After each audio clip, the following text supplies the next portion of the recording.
¿Cómo están, queridos hermanos? Bienvenidos a esta nueva reunión en donde estaremos estudiando el santuario nuevamente, pero en esta ocasión los elementos del santuario, su simbolismo y qué relación tiene todo esto con lo celestial, que es el fin, el propósito de estudiar todo esto, elevar nuestra mente, nuestro corazón a la presencia de Dios. Vamos a hacer una oración para pedir la dirección de Dios en este momento con nosotros. Querido Padre que estás en los cielos, pero que también estás con nosotros, queremos darte gracias por este privilegio, Señor, que tenemos de estudiar libremente tu palabra.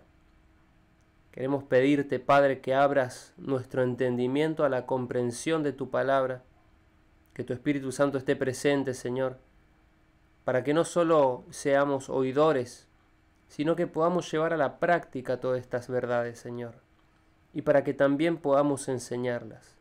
Si en algún punto, Señor, de la palabra de Dios, nuestra mente se vuelve confusa o no entendemos, queremos pedirte que nos ayudes a entender y a avanzar en el conocimiento de la verdad.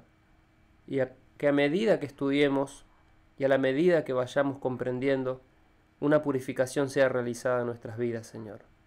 Te lo pedimos sin merecer, Padre, en el nombre de Cristo Jesús. Amén. Bien, hermanos, como dijimos, vamos a ir rápidamente al repaso de este tema tan interesante. Vamos a ver parte por parte. Como saben, yo empiezo siempre del principio, de lo básico, por si alguien está viendo este video y se perdió los anteriores. Entonces, Dios le mandó a hacer a Moisés un santuario y él dijo, y yo habitaré en medio de ellos. Luego repite, ¿para qué es el santuario? Para que me conozcan a mí. En el Nuevo Testamento lo mismo encontramos en Juan 17:3, en Primera de Juan 5:20 o en el Antiguo en Oseas capítulo 6 versículo 3, que la vida eterna está en conocer a Dios. Y es por el medio del santuario que uno también conoce a Dios. Luego comprendemos que después de la muerte de Cristo el santuario terrenal no servían, los templos, el velo, los sacrificios ya no tenía sentido porque ahora entrábamos en un nuevo pacto, mejores promesas. Ya no había un sumo sacerdote terrenal que moría y era suplantado por otro, sino había un sumo sacerdote celestial.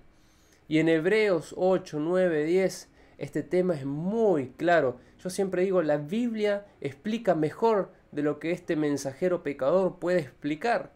Es por eso que tenemos que ir a la palabra de Dios. Y ahora, al ir a la palabra de Dios, que podamos abrir nuestro corazón, nuestra mente, para comprender este tema. ¿Está bien?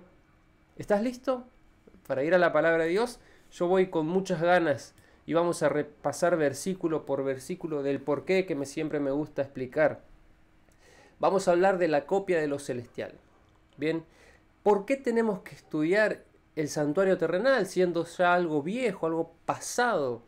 En Romanos 1:20, yo les voy a pedir que si quieren anotar, si quieren tomar nota de los textos que les va a servir en este estudio. Romanos 1:20 dice, porque las cosas invisibles de Él, las cosas invisibles de Dios, su eterno poder y deidad, se hacen claramente visibles desde la fundación del mundo, siendo entendidas estas cosas por medio de las cosas hechas. Es decir, aquí está diciendo Pablo a los romanos, las cosas que no vemos de Dios, las que quizás nos imaginamos pero que no llegamos a comprender, se hacen visibles a través de ¿qué? De las cosas que podemos ver. Entendemos las cosas que no vemos a través de las que vemos. Entonces tenemos que estudiar estas cosas que vemos para poder entender las que no vemos. Jesús mismo dijo esto. Hablando de asuntos terrenales, miren cómo le tira la oreja a los de la generación que vivían cuando Cristo vino por primera vez al mundo, cuando nació, cuando se hizo carne. Juan 3, 12 al 15. Dice Jesús, os he dicho cosas terrenales y no me creen. ¿Cómo van a creer si les digo las celestiales? Ahora le explica, nadie subió al cielo, sino el que descendió del cielo, el Hijo del Hombre, él mismo.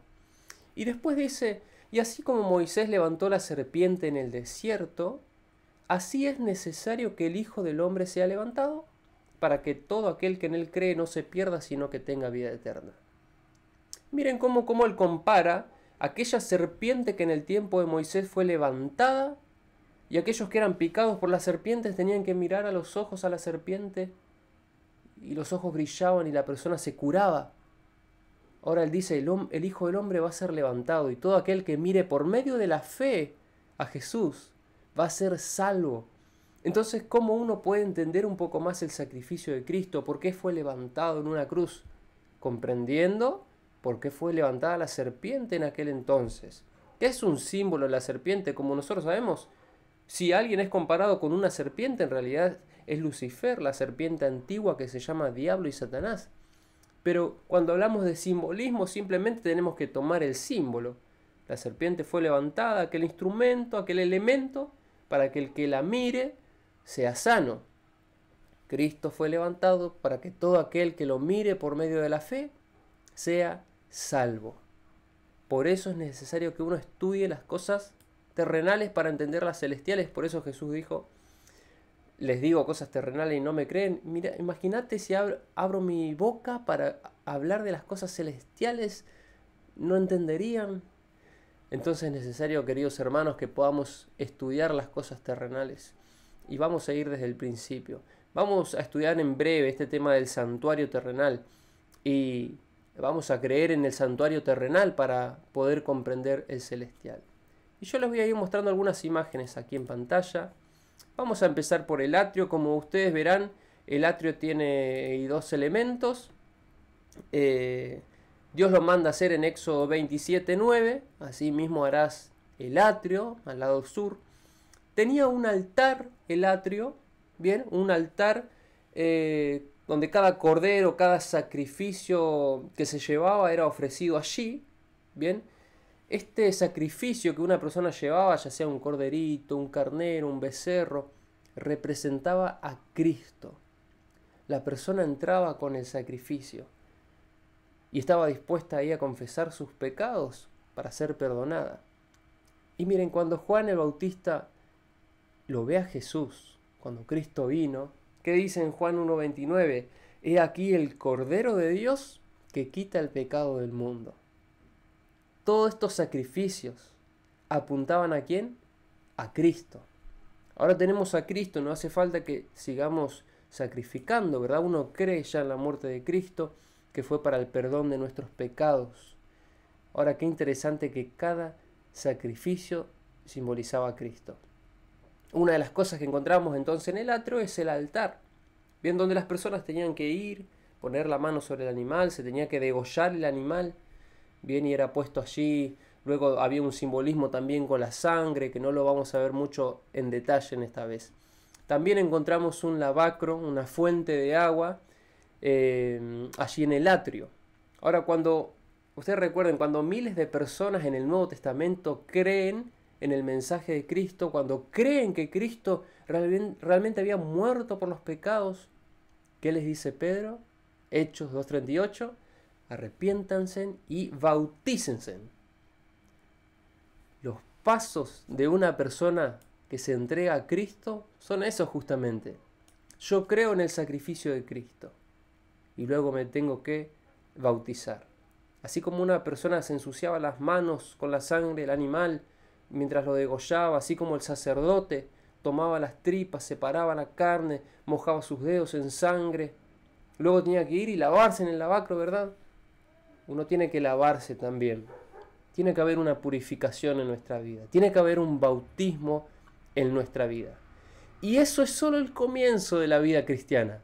Porque hoy vamos a hablar del santuario, no históricamente, porque en la historia vemos un gran santuario.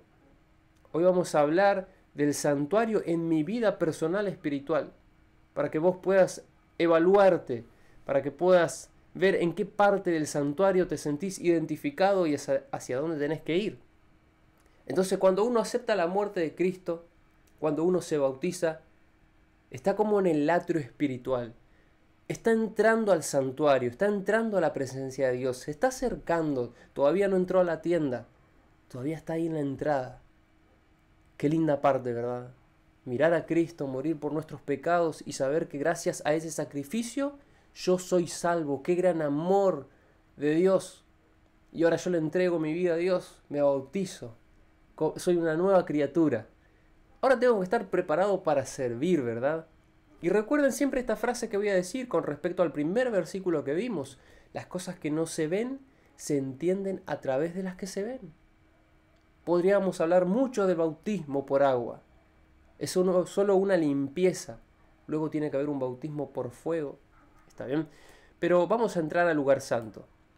Dijimos que estos dos pasos eran los pasos principales en la vida espiritual de cada uno de nosotros. Creemos en la muerte de Cristo y nos bautizamos. Pero vamos a ir avanzando y yo lo voy a ir mostrando las imágenes. Entramos al lugar santo del santuario de aquel entonces, que tiene un simbolismo también. En el lugar santo encontramos la mesa para el pan de la proposición, el pan de la presencia, que cuando encontramos pan también, esto representa a Cristo.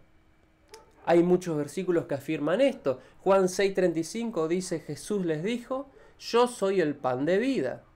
El que a mí viene nunca tendrá hambre, y el que en mí cree no tendrá sed jamás. Juan 6:51 dice: yo soy el pan vivo que descendió del cielo. Muy parecido al maná también que vamos a encontrar después. Si alguno come de este pan, vivirá para siempre. Algo interesante es que la mayoría de los símbolos apuntan a Cristo. Si uno quiere conocer más a Cristo, estudiando estos elementos, lo va a conocer seguramente mucho más. Vamos a tener una experiencia más rica espiritualmente, estudiando estos elementos, estas cosas que vemos, entendemos, las que no vemos, las celestiales. Es por eso que nosotros sí tenemos que creer en las enseñanzas de las cosas terrenales que me presenta la palabra de Dios. Ahora, no solo dijimos que ahora entramos al lugar santo, ya estamos, nadie está intercediendo por nosotros. Ahora nosotros mismos presentamos nuestras oraciones. Miren, había un candelabro de oro. Esto lo encontramos en Hebreos 9, para el que quiera estudiarlo. No vamos a repasar todos los versículos ahora. Hebreos 9 nos repite Pablo, o el autor de Hebreos, que hay un candelabro de oro. Y ahora, si esto es copia de lo celestial, en el cielo también tendrían que haber estas cosas. Porque dijimos que el santuario terrenal era una copia de lo celestial. Dios le dijo: haz todo esto conforme al modelo que te mostré. Había un modelo, había algo. Y en Hebreos encontramos que Dios levanta un santuario, lo hace Él, no nosotros. Ya el pueblo ya no tuvo que ofrendar oro para armar un santuario, sino que Él levantó uno mejor, uno más grande, dice la Biblia. Apocalipsis 4:5 nos dice con respecto al candelabro de oro: del trono salían relámpagos, truenos y voces. Ante el trono ardían 7 lámparas de fuego, que son los 7 espíritus de Dios. En el lugar santo encontramos un candelabro de oro con 7 brazos, en donde están alumbrando las lámparas. Comparado con la Biblia, lámparas representa a la palabra de Dios, cuando en el Salmo 119, 105 nos dice: lámpara es a mis pies tu palabra. Y ahora, ¿qué es el aceite? Porque tenían que tener aceite para el alumbrado constante. El aceite es el Espíritu Santo, según Zacarías, en el capítulo 4 lo encontramos. Es interesante que la palabra me revela esto, ¿verdad? Y en Mateo 25, las vírgenes, aquellos que esperaban al novio, se le apagan las lámparas si no tienen aceite. Por eso la importancia de vivir en comunión con Dios. La importancia de no descuidar que estamos ante la presencia de Dios.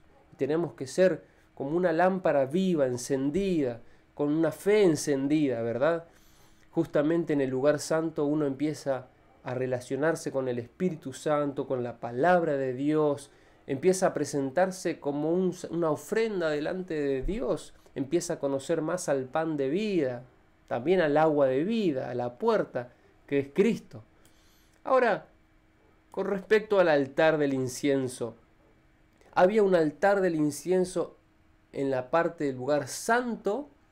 Esto estaba en el lugar santo, pero el sacerdote entraba con el incensario al lugar santísimo. Es por eso que en Hebreos justamente el capítulo 9, versículo 4 nos habla de esto.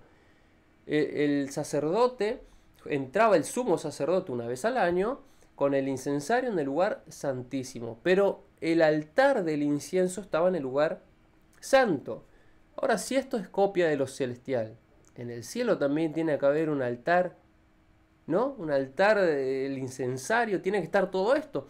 Lo encontramos también en el cielo. Apocalipsis 8:3 nos dice: otro ángel vino entonces y se paró ante el altar. Y fíjense qué altar, con un incensario de oro. Y se le dio mucho incienso para añadirlo a las oraciones de los santos sobre el altar de oro que estaba delante del trono.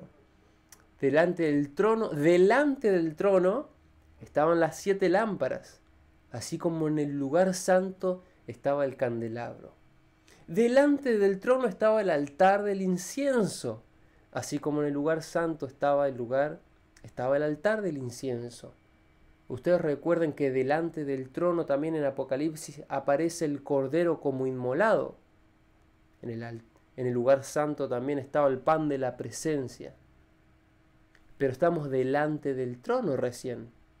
En la vida espiritual, cuando uno va creciendo, cuando conocimos a Cristo, cuando dimos el paso del bautismo, necesitamos acercarnos más a Dios, presentarnos delante del trono, orando delante del Señor, porque ¿cómo se consigue esto? Orando, pidiendo a Dios, relacionándome con Dios a través de la oración, presentando mis oraciones delante de Él, que es un paso muy importante, presentando la palabra de Dios a otros. ¿Cómo la palabra de Dios hace para fluir, para hacer en mí una fuente de vida eterna? Cuando yo la comparto, si yo la tengo, se ahoga, la lámpara se apaga, yo tengo que compartir. Ahora entro en pleno ministerio, en pleno discipulado, es lo que todos tenemos que hacer. Pero vamos a entrar al lugar santísimo. Miren qué rápido fuimos avanzando. Este es el lugar santísimo. Están las referencias para el que quiera buscar. Y en el lugar santísimo hay una sola cosa aparentemente en la imagen, pero ahora vamos a hablar de una más. Hebreos 9:4 nos dice: esta arca tenía una urna de oro con el maná, la vara de Aarón que reverdeció y las tablas del pacto. Allí en el lugar santísimo estaba el arca del pacto, ¿verdad? Era el lugar donde Dios se manifestaba, en donde una vez por año el sumo sacerdote tenía que entrar para hacer expiación por su pueblo, por su pecado, por su familia, por el pueblo, purificar el santuario. Ese día era el día del perdón, el día de expiación, que finalizaba todos los sacrificios, todo el calendario de holocaustos. ¿Está bien? Ahora, si el altar, si todo lo que vimos anteriormente era copia de lo celestial, lo que vemos en el lugar santísimo también tiene que ser copia de lo celestial. ¿Bien? Tenemos que creerlo para entender lo celestial. ¿Qué hay dentro del arca?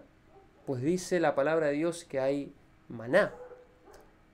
¿Hay maná en el cielo o no hay maná? ¿Es copia ese maná del maná celestial? Apocalipsis 2:17 nos dice: al que venza le daré del maná escondido.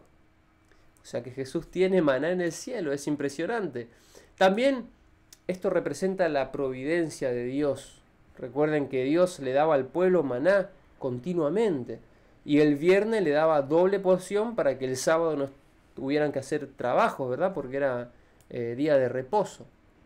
También vemos la vara de Aarón que reverdeció dentro de la urna, que esto fue una manifestación de la elección y de la aprobación de Dios a Aarón como sumo sacerdote.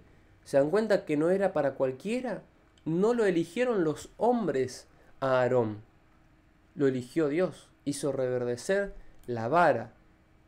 Pero aplicado a lo celestial, esto es muy interesante, porque en Hebreos 7:21 nos dice lo siguiente: porque los otros, hablando de los sumos sacerdotes, ciertamente sin juramento fueron hechos sacerdotes, pero este, hablando de Cristo, con el juramento del que dijo: juró el Señor y no se arrepentirá, tú eres sacerdote para siempre, según el orden no de Aarón, no de Leví, sino de Melquisedec. Por tanto, Jesús fue hecho fiador de un mejor pacto. Impresionante, ¿verdad? Que dentro del arca vemos estos elementos con un simbolismo. Ahora, voy a quitar un poquito la imagen, ahora volvemos a esa imagen de ahí. Tenía algo más el santuario, tenía algo más esa urna de oro, tenía algo más el arca, aparte de los ángeles que estaban cubriendo, inclinados hacia el arca, hacia donde estaba el maná, la vara de Aarón y la ley. Estaban las tablas del pacto. Estamos en el lugar santísimo. Recuerden, recién estábamos delante de la presencia del Señor. Ahora ya estamos en la presencia del Señor, en el lugar santísimo mismo. Éxodo 31:18 dice: cuando el Señor terminó de hablar con Moisés en el monte Sinaí, les dio 2 tablas del testimonio, tablas de piedras escritas con el dedo de Dios. Las tablas que estaban dentro del arca no eran un papel que Moisés escribió a mano, dijo, metemos esto acá. Fueron unas tablas de piedra que Dios mismo escribió. Y en Deuteronomio 33:2 dice, el Señor venía entre 10.000 santos con la ley de fuego en su mano derecha. Esto está en el lugar santísimo, hermanos. ¿Y saben qué? En Hebreos encontramos que el autor nos dice, entren con plena seguridad en el lugar santísimo. No se queden en el atrio. No piensen que la muerte de Cristo es el bautismo y se termina. Tenés que entrar delante de la presencia de Dios y luego en el lugar santísimo. Y allí está el maná, la vara, las tablas del pacto. Saben, hermanos, Satanás es tan astuto. Yo no logro comprender cómo hizo lo siguiente, pero Satanás, si no puede hacer que una persona sea incrédula en este asunto, si no puede lograr que tú no creas, si no puede arruinar tu fe en el santuario, si hoy quizás tú estás en una lucha, a ver, ¿será real esto o no? La Biblia, lo estamos leyendo de la Biblia, es real. Ahora, Satanás va a poner dudas en tu vida, dudas en tu corazón y atención. Si él no puede romper con tu fe, para que no creas en el santuario porque él odia el santuario, porque todo el santuario representa el plan de la salvación, el plan de redención, desde el atrio, desde la muerte de Cristo, hasta la misma presencia del Padre. Si Satanás no puede hacerte doblar tu fe, si no puede destruir tu fe en el santuario, si no puede hacerte caer, si no puede quitar tu interés del santuario, intentará hacer que veas el santuario al revés. ¿Cómo es eso de al revés? Que te quedes en el atrio pensando que es el lugar más importante, que es el lugar más cerca de Dios, y que consideres el lugar santísimo como un lugar viejo, abandonado, sin importancia. Bueno, sumo sacerdote entraba ahí, pero no era para la gente. Que nunca pase esto en tu vida, querido, porque la vida del cristiano tiene que ir avanzando. Y ahora en el Nuevo Testamento nos invitan a entrar en el lugar santísimo. ¿Saben qué, hermanos? Cuando se hablan de estas cosas, del sacerdocio, que justamente somos real sacerdocio, cuando se habla del maná, de la alimentación al pueblo de Dios en el tiempo de Israel, cuando se habla de la ley, de los 10 mandamientos, estos no son los mandamientos de Moisés, ojo por ojo, diente por diente. Estos no son apedrear al que junta leña el sábado. Estos son los 10 mandamientos escritos con el dedo de Dios. La mayoría no quiere saber nada. La mayoría a quien Satanás pudo darle vuelta al santuario y que digan, no, el atrio es más importante, me quedo acá. Cuando tienen que entrar al lugar santísimo porque el velo se rasgó, porque Jesús me abrió el camino para el lugar santísimo y tengo que entrar. Ahora, ¿cómo se aplica la ley, los 10 mandamientos en el nuevo pacto? ¿Saben qué? La mayoría piensan que los mandamientos ya no cuentan, pero están en el lugar santísimo, en el lugar más importante, en la misma presencia de Dios. Hebreos 8, versículo 10, marca este versículo porque dice lo siguiente: el nuevo pacto, el pacto que vos tenés que entrar, en el pacto que tenés que formar parte. Este es el pacto que haré con la casa de Israel en aquellos días, dice el Señor. Este es el nuevo pacto, escuchen con atención. Pondré mis leyes, ¿dónde? ¿En la urna de oro? Pondré mis leyes en la mente de ellos. Ojo, atención donde quiere poner Dios las leyes, en la mente de sus hijos. Las escribiré, Dios mismo escribiendo nuevamente las leyes, los mandamientos. ¿Dónde? ¿En tablas de piedra? No, sobre su corazón, dice. Y seré su Dios, y ellos serán mi pueblo. Dios quita estas leyes que estaban en piedra y ahí dice, no, no sirve que estén en la piedra. Tienen que estar dentro de mis hijos para que ellos caminen en la ley. Pero hoy, en estos tiempos que estamos viviendo, de lo que menos se puede hablar sin que nos tiren piedras es de la ley. Vos presentás la ley ante el pueblo y te quieren apedrear, hermanos. La gente no quiere saber nada con ley. Bien que cuando uno presenta las leyes del gobierno no hay problema. En enero de 2014, solo en Estados Unidos, 40.000 leyes se pusieron en vigor. Y la gente no protestó, vivió en armonía con las 40.000 leyes. Pero Dios presenta 10 mandamientos y el hombre dice, no, con esto no puedo, es demasiado. Incluso Jesús te lo resume en 2, en amor a Dios y amor al prójimo, pero el corazón resiste. Dios tiene que realizar una obra, escribir los mandamientos en tu vida. Los 10, no estoy hablando ni de 9 ni de 8, los 10. El dedo de Dios cuando escribe, escribe completo. Bien, no falta ni una jota ni una tilde en lo que Dios escribe. Así que hermanos, ahora lo encontramos este versículo en Hebreos 10, 19 al 22. Presten atención, con esto cerramos. Así que hermanos, siendo que tenemos plena seguridad para entrar al atrio, no. Al lugar santo, tampoco. Al lugar santísimo. Por la sangre del Señor Jesucristo, por el nuevo y vivo camino que Él nos abrió a través del velo, es decir, su carne, y siendo que tenemos un gran sacerdote sobre la casa de Dios, acerquémonos con corazón sincero, con plena certeza de fe, ahora purificado el corazón de mala conciencia y lavado el cuerpo con agua limpia. Se supone que ya nos lavamos, ahora tenemos que realizar una purificación. ¿Cómo se realiza? Según Pedro capítulo 1, mediante la obediencia a la verdad. Yo te pregunto, ¿sentís que estás avanzando o estás retrocediendo? ¿Dónde te sentís? ¿O dónde sentiste ahí tu fuerte cuando estuvimos hablando del santuario? ¿Dónde está tu pasión, tu corazón? ¿Sentís que está en el atrio? ¿En la muerte de Cristo? ¿En el bautismo? Quizás te quedaste ahí y no avanzaste. Quizás estás sirviendo a Dios, estás intercediendo por otros en oración, estás en el lugar santo, presentando la palabra de Dios, estudiándola, manteniendo viva la llama, alimentándote de la palabra de Dios. O estás en el lugar santísimo. Dios ya escribió la ley en tu vida, ya puedes andar en armonía con sus mandamientos y estás en la misma presencia de Dios.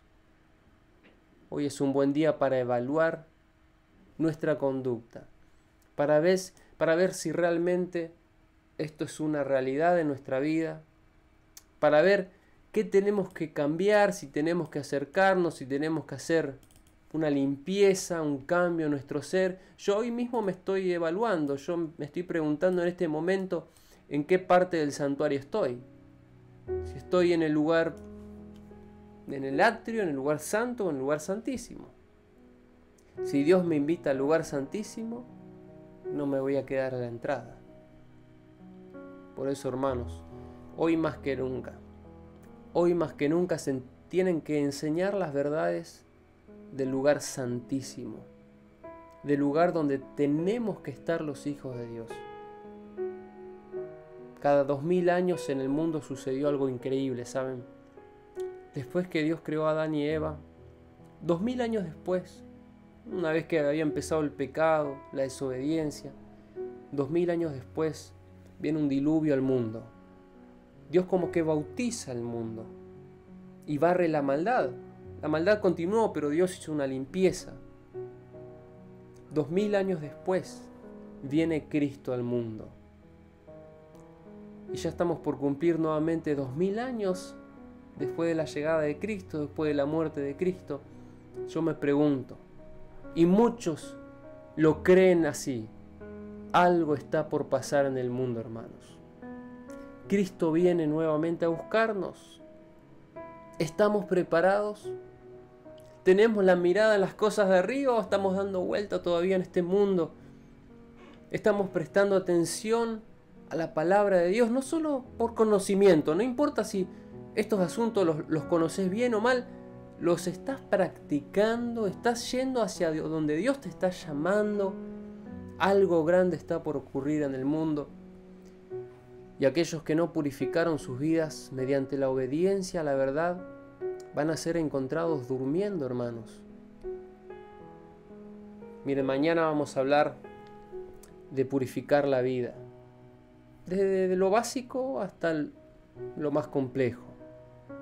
Yo te invito a que puedas participar. Y si de alguna manera estos temas no te agradan, no sentís que los tenés que estudiar, justamente significa que más atención le tenés que prestar. Porque en los asuntos, en los puntos bíblicos donde nuestra atención quiere apartarse, es donde más debemos prestar atención. En los puntos de la Biblia donde más ignoro porque siento que me toca la llaga, es donde más tengo que estudiar para poder quitar toda la rebarba de mi vida y ser una persona, una nueva criatura. Vamos a orar para que esto sea una realidad, ¿te parece? Así como estamos, te invito a inclinar el rostro y hablar con Dios. Querido Padre que estás en los cielos, hemos repasado, Señor, el asunto del santuario, así muy rápidamente, muy por encima, todas estas verdades, Señor. Pero es porque sabemos que el tiempo es corto, porque algo grande está por pasar en el mundo y tú estás llamando, Señor, a los hombres de diferentes maneras, Señor. Estamos convencidos que según tu palabra el llamado es para entrar al lugar santísimo. Y te pedimos perdón si nos hemos estancado en el camino, si no hemos avanzado esta carrera que un día hemos comenzado, si nos quedamos en el camino, si miramos para el costado, si retrocedimos, te pedimos perdón, Padre. Hoy queremos avanzar hacia la misma presencia de nuestro gran sumo sacerdote, Cristo Jesús. Y queremos pedir que tú puedas quitar todo obstáculo que nos detiene, que puedas derribar toda pared que se interpone entre nosotros, Señor. Que tu Espíritu Santo pueda bendecir a cada persona. Te lo pedimos sin merecer, en el nombre de Cristo Jesús. Amén. Hermano, termino este momento invitándote a estudiar la palabra de Dios. En el link de este video vas a ver una invitación a estudiar la Biblia por WhatsApp. Vos entrás desde el celular, ya vas a estar adentro del grupo y en breve vamos a comenzar un estudio de la Biblia por temas grupal donde vamos a ir todos avanzando juntos, vamos a ir creciendo y hemos visto testimonios, cambios en la vida de las personas, transformaciones que me gustaría que esas transformaciones también puedan darse en tu vida y cuanto más Dios. Por eso te espero para el próximo programa. Que Dios te bendiga ricamente.